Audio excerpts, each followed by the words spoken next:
of Education and Early Childhood Development has an update regarding the strike by CUPE. Dominique Cardy, Ministre de l'Éducation et du Minister of Education and Early Childhood Development is going to give an update on the work stoppage with the affiliated with the CUPE workers.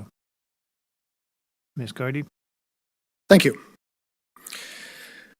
Good afternoon, everyone. Bonjour à tous et à tous. Over the course of the weekend, strike action resulted in a variety of impacts on services across New Brunswick. So work stoppages affected a number of services that we count on every day, including delays on ferry services, impacts on correctional facilities, court stenography services, and adult and child protection services. We also saw impacts on laundry services for hospitals and on some nursing homes. And probably most troubling, given that we are in the middle of a pandemic, vaccination clinics and COVID-19 screening in healthcare locations across New Brunswick was also impacted. So these functions are all obviously necessary to support the continued health and safety of all New Brunswickers. And government is going to continue to focus on our contingency plans and to explore all options to ensure that essential services can remain in place throughout the duration of this strike. So yesterday, as most are aware, government took further action to provide the education system with a greater degree of stability. There's been discussion around the words instability in education. I want to be very clear about what that means. That as we did not receive formal notification from most of the CUPE workers who have been out on strike since Friday morning, that put us in the difficult position of having no idea in any given hour or a day about which schools were going to be affected. Because of course, if someone is turning up for work in the morning, there's no guarantee they would stay there for the whole day, unless those plans are shared in advance, and those plans have not been shared with us. These services are necessary to the continued health and safety of New Brunswickers. So government will continue to focus on our contingency plans and explore options to ensure essential services remain in place. Yesterday, like I mentioned, the government took action to provide the education system with greater stability. CUPE had shown unpredictability for families and teachers to allow them to plan ahead for the coming days and possibly weeks. Students will learn from home. This will continue until the strike ends. We have put virtual learning in place, not out of any idea that it is an acceptable replacement for face-to-face learning, but solely as an option that is better than the alternative, which is no education at all. We're doing this so the teachers can coordinate their lesson plans and students have at least some degree of certainty and routine in the middle of a very unstable time. It also offers more stability for the childcare sector so they can plan accordingly for the young people in their care. Vendredi. Yes, Friday, we reached out to privately owned early learning and childcare facilities located in schools who use CUPE custodial services to let them know we're here to provide support to ensure they can keep their facilities clean, healthy, and safety, and open for the during of the strike. I know this situation is not ideal, and I know that it is an added pressure on families, especially as we've moved into our second year managing COVID-19. I want to thank the families for their patience and their cooperation. I want to thank teachers for doing their job and continuing to log on, call, or check in on their students every single day.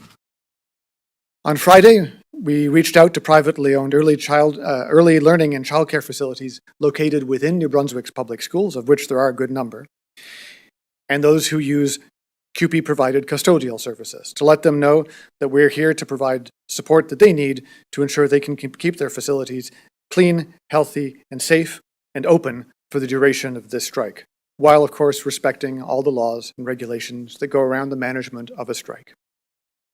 I know the situation is a long, long way from ideal, and I know it's adding additional pressures onto families, especially as all of us are trying to navigate the second school year, full school year, managing COVID-19.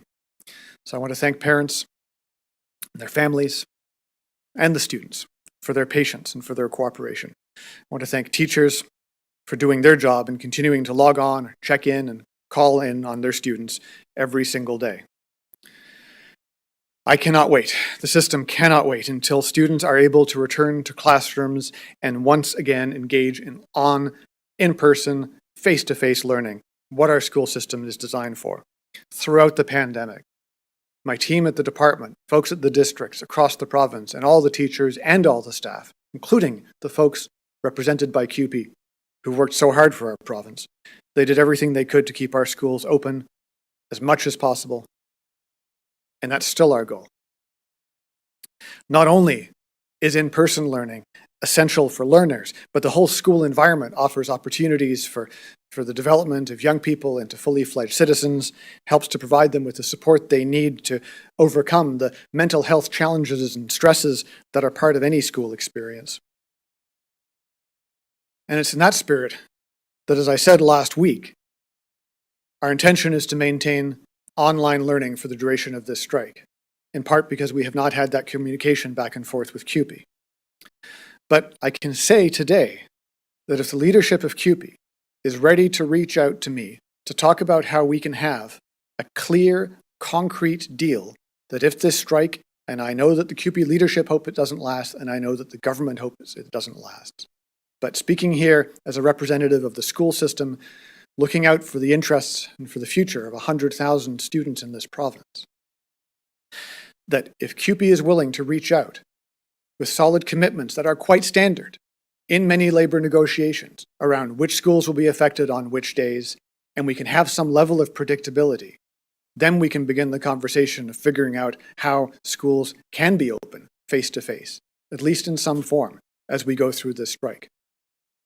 My first hope is that this strike is ended in the hours, not days to come, with a collectively bargained solution reached by the employers and the employees.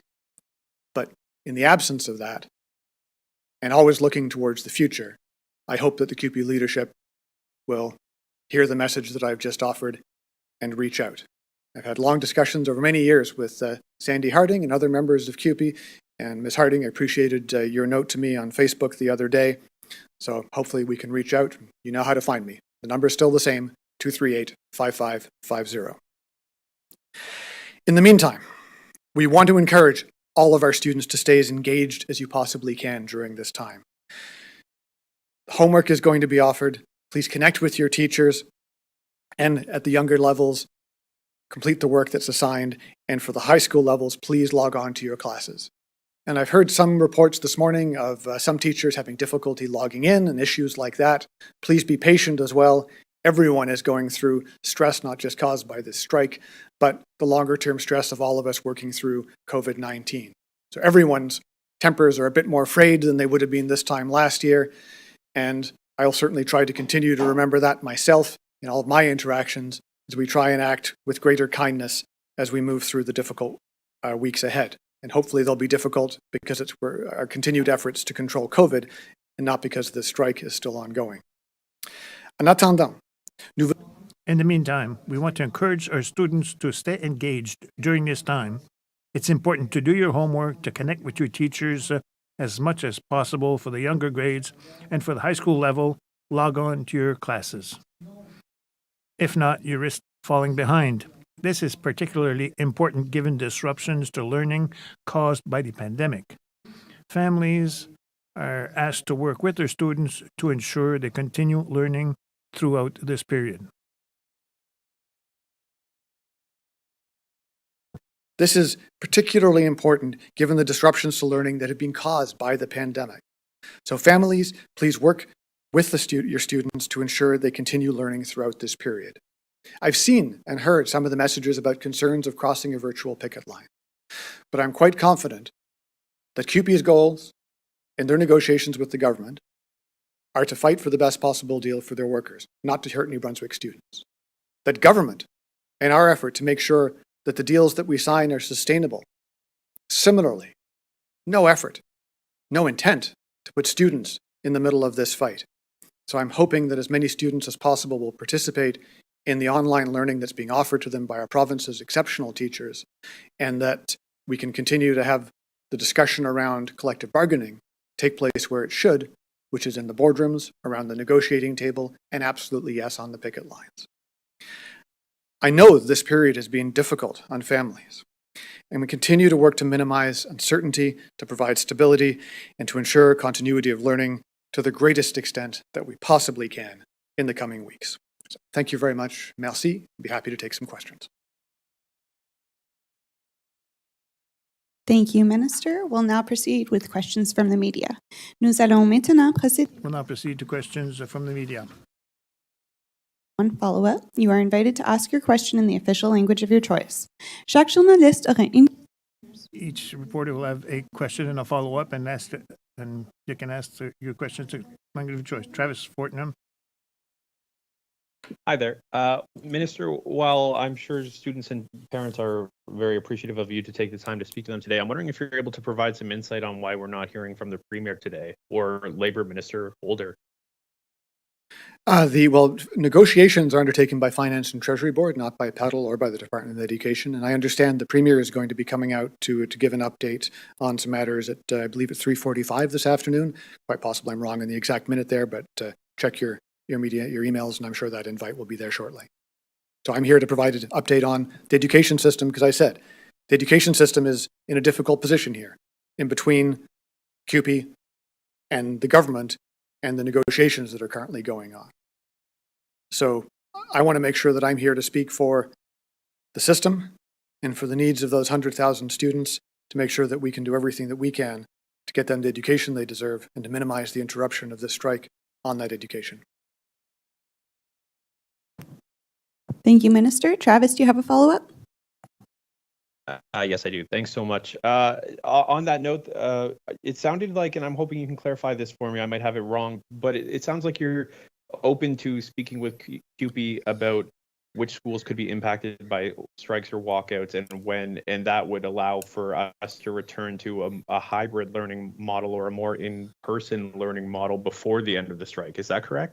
Well, I hope the strike ends before we can set in place the sort of long-term deal that would be required to make that happen, but absolutely yes, because that is what we were expecting. Last week, our strike plans were based around individual schools, but when we saw that we didn't have clear communication from CUPE about which schools were impacted, we had to move to the whole province, and that was also the reason for the lockout announced yesterday. So if there's any way at all that we can move past that and actually have conversations about how our school systems can be kept open and safe, because CUPE members have done an incredible job of keeping our schools safe over the last year or so. Give a special shout out for the janitors on that. So absolutely open to that, but I want to make it very clear that we're not going to make announcements on a day-to-day basis here. And so if CUPE is open to talking about this, the next you'll hear about this will be, we'll come back and we'll say that 1 week from now, that sort of timeline, we would be interested in making a change. But there's going to be a long lead-up time, because I've had questions from parents and teachers and everyone else saying, at least tell us what's happening for this week. So I can be completely 100% clear. For this week, it is going to be 100% online learning. And at this point, I have no expectations that will change for next week. And if the strike, God forbid, stretches into a third week, at this point, no expectations that we will be doing anything other than offering online learning in that third week. So it's going to depend on what we can get from CUPE, but if they're ready to be serious about a time and a plan, then absolutely my team is ready to talk with them on that subject. Thank you, Minister. Maude Montembeau, Radio-Canada, votre première question, s'il vous plaît. Your first question, please. Yes, good afternoon. You can hear me? It's interesting times. I'd like to know, did you try to make the first steps and you yourself contact CUPE members? You should have their coordinates. We have your number, but I imagine you have their phone numbers, the coordinates.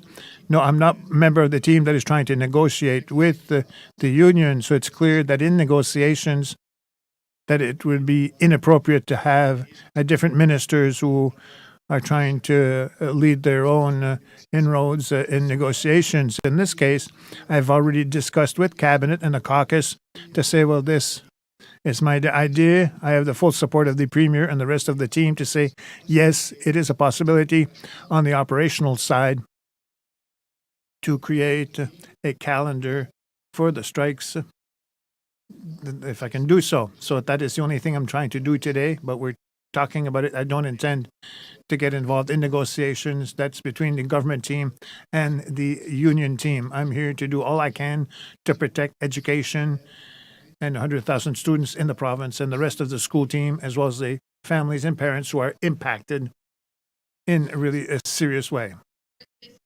Yeah, that's what I wanted to say. Maybe I didn't express myself well, but with this in mind, why did you not take the phone and call to find out if there's not a way to find an agreement on the operational side, like you say? Well, absolutely. So I'm sorry. Yes, that is a simple reason. There's a full caucus meeting, I believe 10 minutes to eat something, and then I just got here for this press conference. So this is the first opportunity that I had really to put more than 2 minutes to have a conversation, and I'm absolutely going to follow it to the press afterwards if I don't hear from Mrs. Harding or another member of the QP team. Thank you, Maud. COTV, please. Thank you. Minister Carty, can you give us an update on the province's program to help students purchase laptops for home learning? And are there still a large number of students without adequate technology to learn from home? And how are we trying to help those students? Thank you for that question. The program that we put in place in the summer of 2020 to subsidize laptops for all high school students and making sure that every family has access to at least one internet-connected device, those programs still exist. All high school students can access them, and there's information on the Government of New Brunswick website and on the Department of Education and Early Childhood Development website. And if anyone has any questions or has had any issues getting through that, please drop me an email at dominic.carty@gmb.ca, and I'll make sure your email gets to the right people. So have not heard a lot of concerns there, because again, we had gone into this year knowing that we're continuing to deal with COVID, expecting that all high school students would have those devices.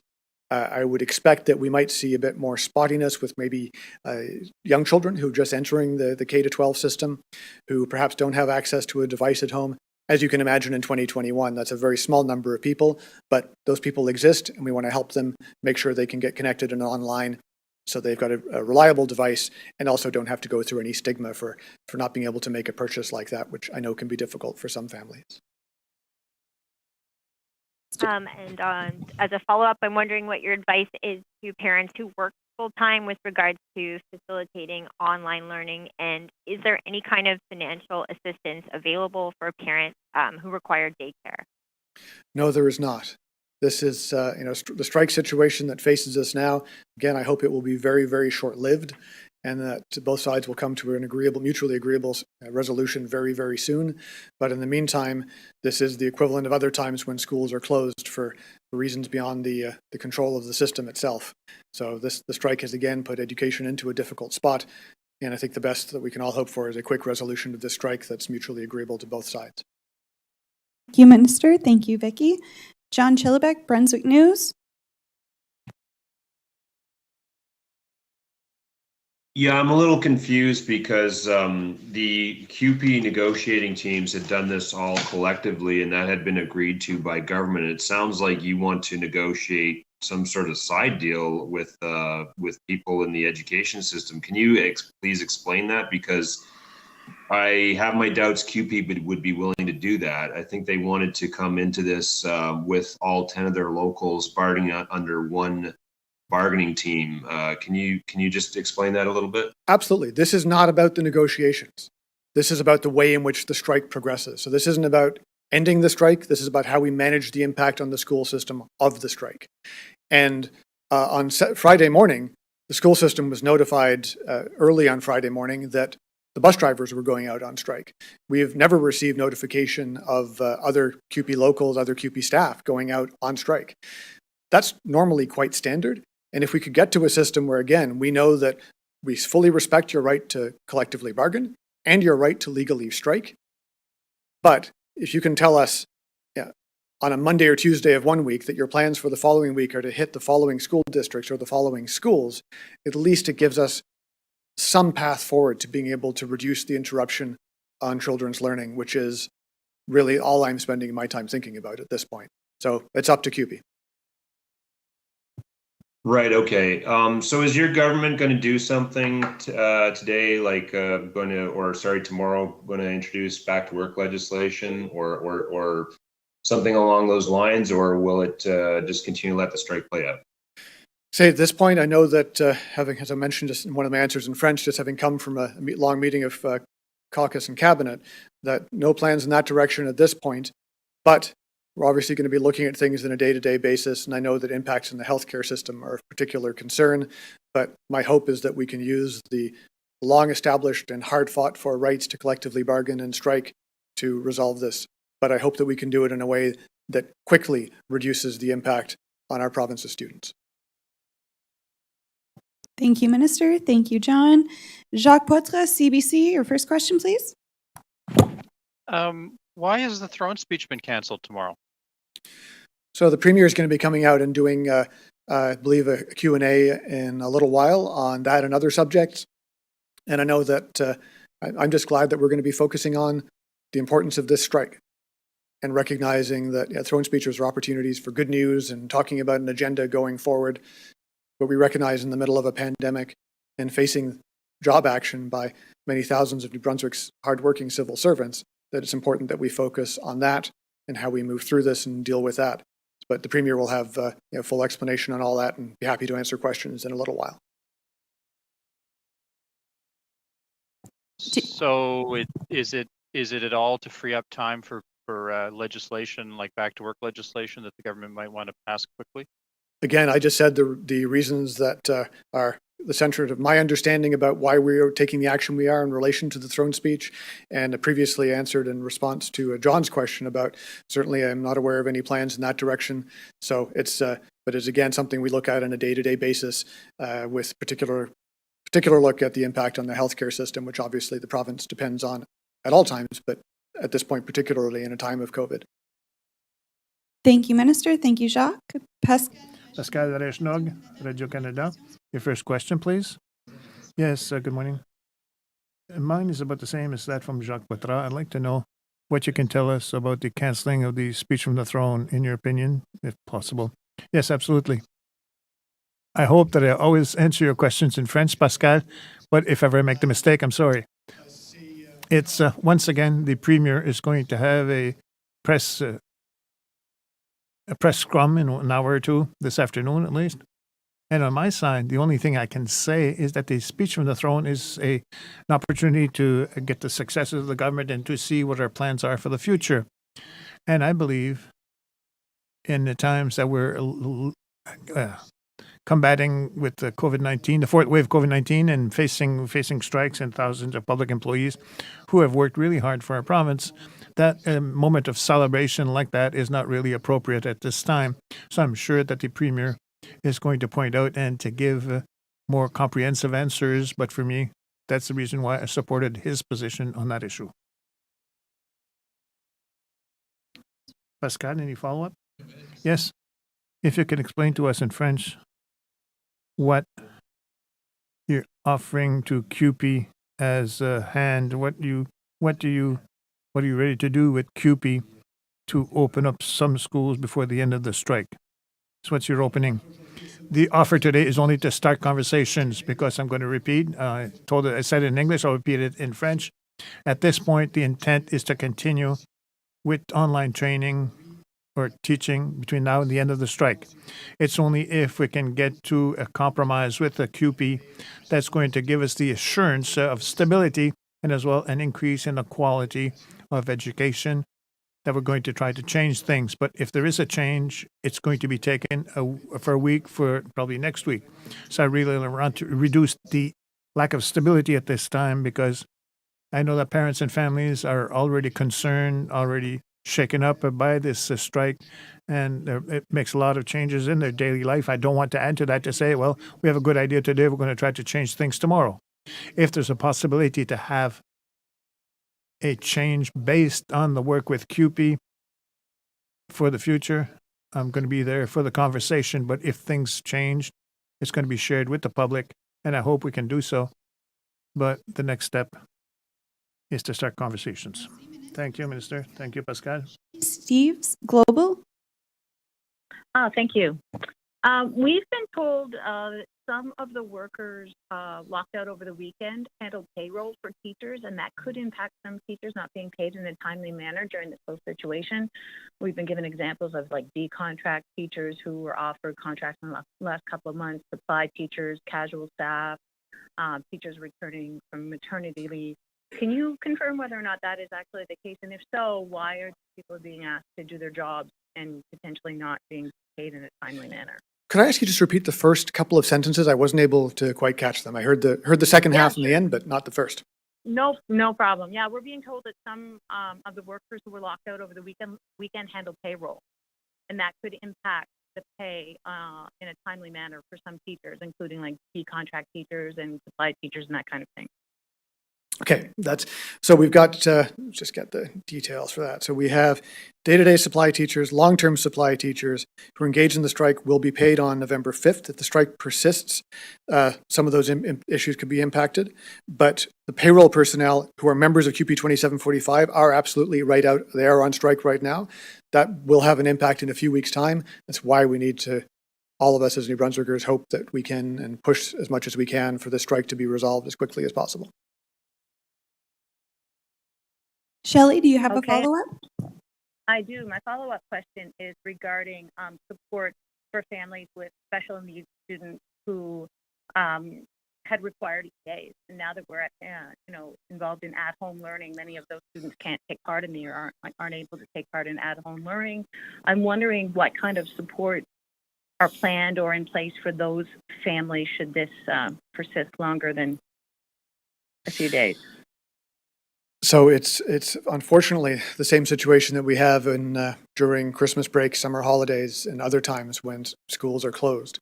So the use of the online learning tool is really an effort to try and take whatever tools we have and use them to minimize the learning impacts on as many students as we possibly can, but in full knowledge that this is not ideal and that this is not offering the same level of support to all of our students. And that while there are a small number of students who excel with home learning and learn better on their own, that's not the case for the vast majority. And the students with special needs who rely on their EAs.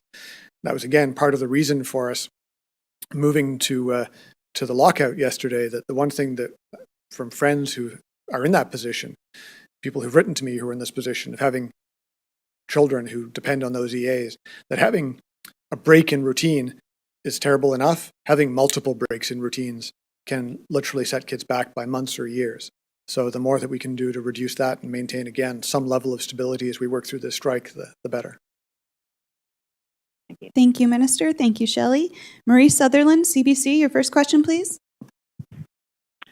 Good afternoon. I'm wondering, Minister Cardy, if you can tell me how many students did not report for online learning today, and are you able to attribute any of these absences directly to the strike?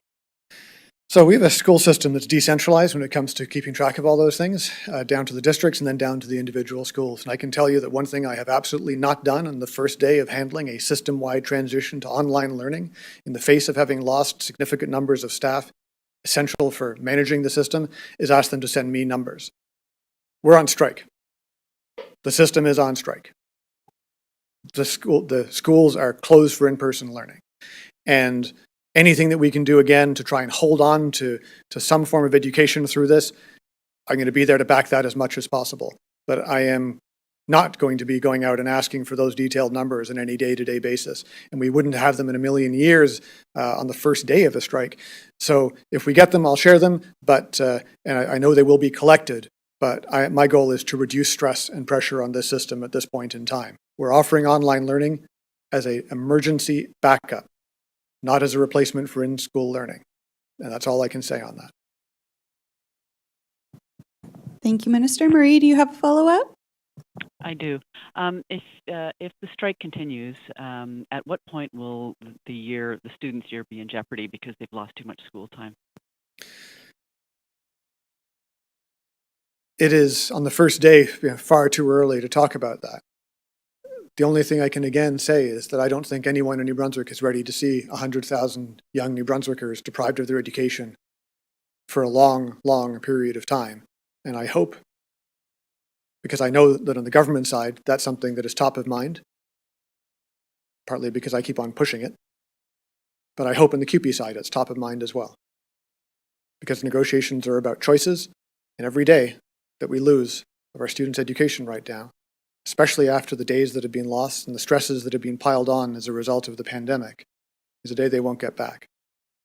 And I deeply regret that the school system is in the middle of this strike, and I hope it ends in hours, not days. Thank you, Minister. Thank you, Marie. Savannah Odd, Telegraph Journal, your first question, please. Hi, can you hear me okay? If you could speak up a tiny little bit, it's just, I don't know whether I'm just going deafer or whether the sound of the room's down a bit today. Yeah, no worries. That's the perfect. Teachers Federation today said that the collective agreement is, quote, silent on learning from home. It's been a relatively new expectation for them. But the Federation also shared some general expectations for teachers for home learning during job action. So I'm wondering, how were those expectations developed if the agreement doesn't make reference to online learning? Well, there's a lot of things that have happened over the last 2 years or so where we've built on the framework that the collective agreements provide with all staff, not just in education, not just teachers. And if a collective agreement is silent on something, that means there's room for things to be built. And so we built a system that has allowed us to connect all of the high schools, to make sure that all high schools are connected, to make sure there are at least plans in place for the younger years, as imperfect as all of these are. And this is actually a good moment for me to mention something else that I've heard expressed by some parents asking about whether the usual system, which we have had in place for COVID-related closures, where attendance is taken and students are expected to be in school, and even if it's virtually, and if the numbers add up, that could contribute to discipline issues for the student. And we are not doing that in this case. So for those students that choose not to go online, whose parents choose not to let their children go online, but emails from lots of you, there's not going to be academic discipline consequences, but there will be academic consequences because learning is going to continue in the imperfect form of online learning. Do you have a follow-up, Savannah? Yeah. So the Federation also says that the topic of online learning is going to, quote, be a focal point during the next round of negotiations. Do you see online learning as a tool that you'll bring out again in future during maybe unexpected emergency situations, to the extent that expectations for online learning should be laid out in an agreement? Well, I would argue they should be, without speculating about future negotiations, because clearly as we move towards more and more comfort with using digital tools in our day-to-day lives, there's clearly a role there. But I think I would probably actually be on the same page with the Federation, that it actually has to be clearly defined in terms of its limits, because we are still human beings. We're not just little animated AI sitting behind desks in different places. And there's something about being in a room with other humans and talking with and engaging them that's hugely important for all of us. And people who went through the isolation of the first weeks of the pandemic had to live through feelings of depression and sadness that many adults have never had to confront before. And our students are often in an even more vulnerable position because they're young and still learning about who they are and about the world around them. So I think to me, the focal point of school, public school, has to be public schools. And that means teachers in their classrooms with their kids. Absolutely, during COVID, we needed to have online learning as an option. Right now, it allows us again not to compound the learning losses with more caused by this strike. But in general, I'm looking forward to having those conversations with the Federation. But I want to see teachers in schools with kids face-to-face, getting their hands literally dirty and learning about how to be good young citizens. That's their job. They do it very well. And they can't do it with 30 little green lights on a computer scattered around a geographic area. Thank you, Minister. Thank you, Savannah. Simon Delattre, Acadie Nouvelle, votre première question. First question, please.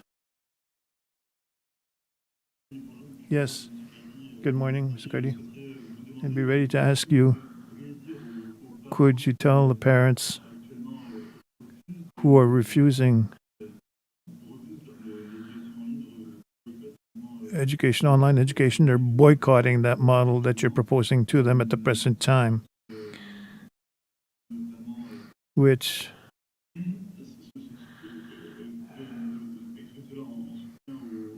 comes in support to the workers. And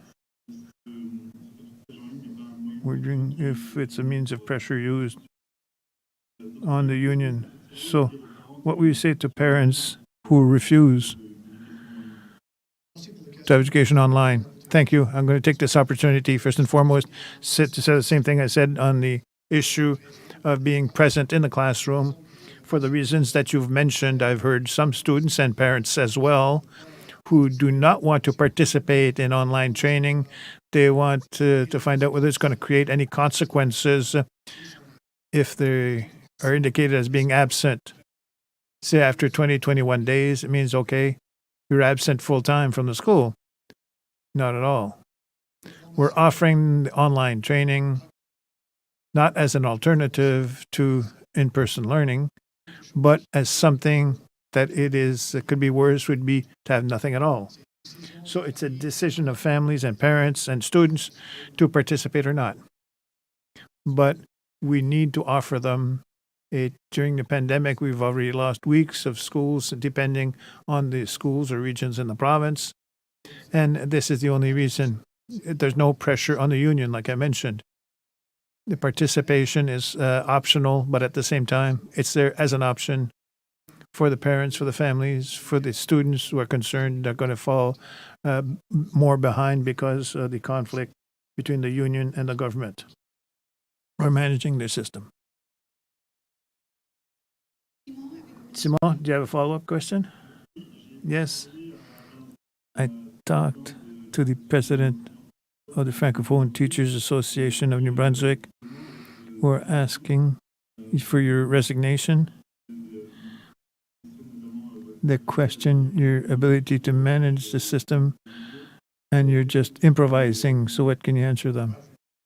First time I've heard that, first time I heard that comment. People send me letters with a lot of approvals, and others who send me letters with insults. So I have my duty to do, and my duty is to, in spite of the conflict between the government of New Brunswick and the union, is to continue to do all I can to preserve quality education for the youth in our province. That's my only concern. I'm not not at the negotiating table. I'm here for the system and for the students. Thank you. Thank you, Simon. TV? Minister, I'm wondering, you had mentioned that you would like to be able to cooperate with QP and to be able to predict schools that could be serviced enough to reopen. At what point do you reach out to QP about that? Are you planning on doing that at some point this week? Oh yeah, as I was mentioning, I had just I just happened not to have checked my Facebook messages over the weekend because I try to avoid some of the social media stuff and take a little bit of downtime on weekends. And it's not the formal way to communicate with me, so I can't really take that as it wasn't like a formal outreach, but she did send me a note. And as I just said earlier, we welcome her giving me a call, but if I don't hear from her, I'll give her a call. And at what point would you say that, like, you'll finally, like, I guess in your head, if you can explain, is there at some point this week that you would like to recognize that this is going to take a while and we need to do something in the meantime to collaborate and make sure that some students can go back, or at what time in your head? I hope she calls me this afternoon. If she doesn't, I'll try and call her. That's why I gave out my number. I don't have a current number for her right now, but I'm sure I will track it down and reach out to her, because I think that the more conversations that can happen, the better in these circumstances. And if it was a misunderstanding that led to QP not communicating clearly on Friday, again, I don't care. All I care about is trying to do everything that is humanly possible in the context of this ongoing conflict between the government and QP to ensure the education of our students. That's it. What, employee-wise, at what point, I guess, how many need to go back to work in order to make a school function? That's exactly the sort of stuff where, to reassure the system, the teachers, and the kids, and the families, I am not going to give any details like that. What I'm saying today is that if it is possible for QP and the Department of Education and Early Childhood Development to look at a way that we can safely open some schools at some points in time. We'll come back and share what that means. But that is not going to involve, this is not part of the contract negotiations process here. So this is going to be just something we'll see if we can work on it. And if we can, that's awesome. And if we can't, that'll be too bad. But at least I'll know that we tried. Laura, thank you, Minister. Renali Ankins, CBC. Minister, I'm wondering if you can elaborate on whether the province is anticipating any potential legal action by the union that may be taken in regards to the lockout or switching to online learning during the strike. No, I'm not aware of any. And given the stress of the pandemic and now a strike, has the province discussed providing mental health supports for students when they return? And if yes, what would these look like? Well, so sadly, this is going to be yet another use for the several millions of dollars that we added into investments in mental health in our schools last year, not just for students, but also in some cases working with the unions for help for staff too, who are just like everyone else going through this and trying to deal with it on a day-to-day basis, and not knowing whatever horrors the headlines are going to bring all of us. So that's certainly going to be the another reason to get this strike over as quickly as possible, so we don't have students sitting at home in isolation, and get people back together and start to deal with addressing those problems as well as any academic issues. So it's absolutely something to look at the second we get back. And if the system says that we need more help in that regard, I'll do my best to listen the same way I did last year. Thank you, Minister. Thank you, Renali. Erica Butler, CHMA. Great. Can you hear me okay? If you could be a little bit louder, please. Okay. I will do my best. Hopefully that's okay. That's great. I'm trying to understand the purpose of the lockout announcement and what practical difference it will make. Schools in this area that I'm in, they were preparing for online learning already on Friday. So were there schools or school districts where that was not the case? And I guess I'm wondering if you can say which schools or how many schools would have been open today without that lockout announcement. That's the problem, is I can't answer that. And that's the part that makes the way that, unfortunately, the strike has started somewhat unusual and difficult to manage.